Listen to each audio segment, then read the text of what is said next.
Assalamualaikum warahmatullahi wabarakatuh. Alhamdulillahirrabbilalamin. Innalillahi wa inna ilaihi raji'un.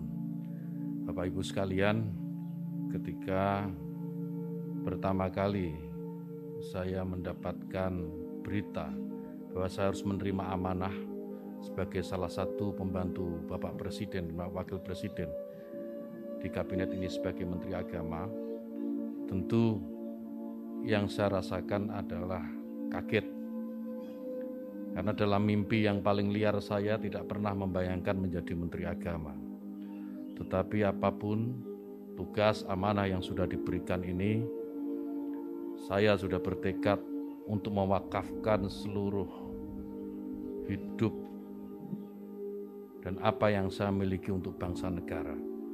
Dan kebetulan sekarang mendapatkan kesempatan melalui Kementerian Agama, saya akan melakukan apa yang paling baik untuk bangsa dan negara ini. Yang berikutnya yang saya harus sampaikan adalah bahwa setelah nanti resmi menjadi Menteri Agama, yang pertama ingin saya lakukan adalah bagaimana menjadikan agama itu sebagai inspirasi, bukan aspirasi. Artinya apa? Bahwa agama sebisa mungkin tidak lagi digunakan menjadi alat politik, baik untuk menentang pemerintah maupun merebut kekuasaan, atau mungkin untuk tujuan-tujuan yang lain. Agama biar menjadi inspirasi dan biarkan agama itu membawa nilai-nilai kebaikan, nilai-nilai kedamaian dalam kehidupan berbangsa dan bernegara. Kemudian yang kedua tentu tugas yang tidak mudah, yaitu bagaimana bisa meningkatkan yang pertama adalah ukhuwah Islamiyah. Kenapa ukhuwah Islamiyah? Karena kita tahu bahwa mayoritas warga negara ini adalah pemeluk agama Islam. Maka negara ini akan damai, negara ini akan tentram jika sesama Muslim, sesama umat Islam ini memiliki ukhuwah atau persatuan di antara mereka. Yang kedua, meningkatkan ukhuwah watoniyah atau persaudaraan sesama warga bangsa. Kenapa ini penting?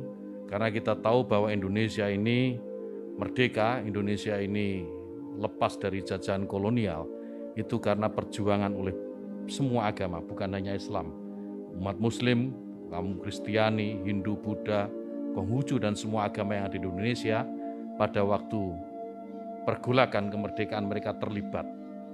Sehingga maka penting ukhuwah watoniyah ini kemudian kita bangkitkan kembali agar tidak ada satu kelompok pun, tidak ada satu agama pun yang mengklaim merasa paling memiliki negara ini. Semua berhak memiliki negara ini. Kemudian yang ketiga, ukhuwah basyariah, persaudaraan atau persatuan sesama umat manusia.